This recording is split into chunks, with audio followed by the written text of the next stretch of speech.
Naisiman ang 31 anyos ang nooy youth volunteer sa Iriga City na si Jolan Urban. Aminado si Jolan na hindi naging madali para sa kanya at sa kanyang pamilya ang sitwasyon nila noong nag-aaral pa siya. Kaya naman malaki ang kanyang pasasalamat sa scholarship program ng pamahalaang panlungsod ng Iriga sa pangunguna ni Mayor Madeleine Yorobe Alfelor. Ako po ay naka-take na po ng 3 course. At sa 3 course po yan ay patuloy pa akong tinulungan ni Mayor. Taos puso po ako nagpapasalamat kay Mayor Madeleine po kasi sa katunayan po is 3 po kami naging scholar niya and still po ngayon, scholar pa din po siya ni Mayor.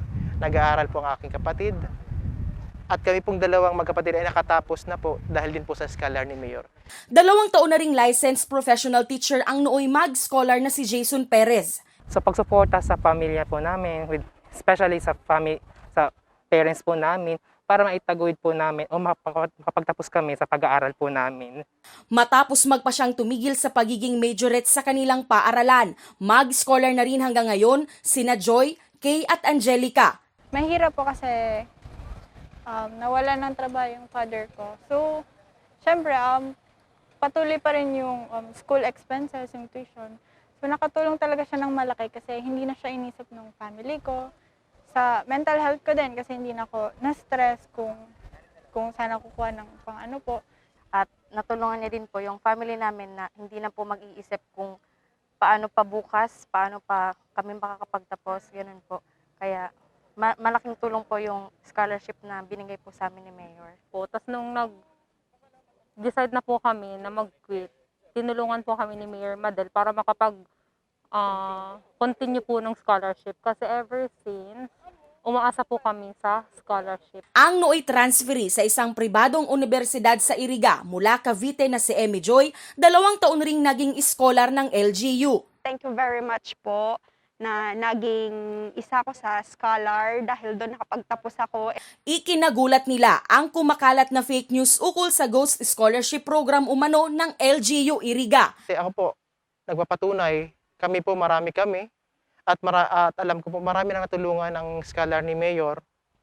Kaya po, ako po isang patunay na lahat pong mga lumalabas na fake news ay hindi po totoo. Ako po makapagpapatunay na ako po isa sa mga naging scholar ni Mayor Madel. Start po na first year college ako hanggang nakagraduate po ako. Katunayan, libo-libo na ang nakapagtapos dahil sa scholarship program ni Mayor Madel. Mostly are private, some are public. Pero usually full scholars sila. Gabos na mga sa academics, gabos yan pinagtatauming libre. Paano man makatatapos kung dahil mo i-full yan o i-staggered mo lang. Tama. Itong iba talagang they really want to finish ang college nila, they want to finish a degree. Salungat ito sa mga kumakalat na paninira sa alkalde. Actually, board member pa lang ako, dakulo na akong scholars. So more or less, thousands na ang napatapos ko. Wow! Thousands na. Tapos, nakailang years na din akong as mayor, local chief executive. Nag-start ako mga 500, 300 na mga scholars. That's yearly.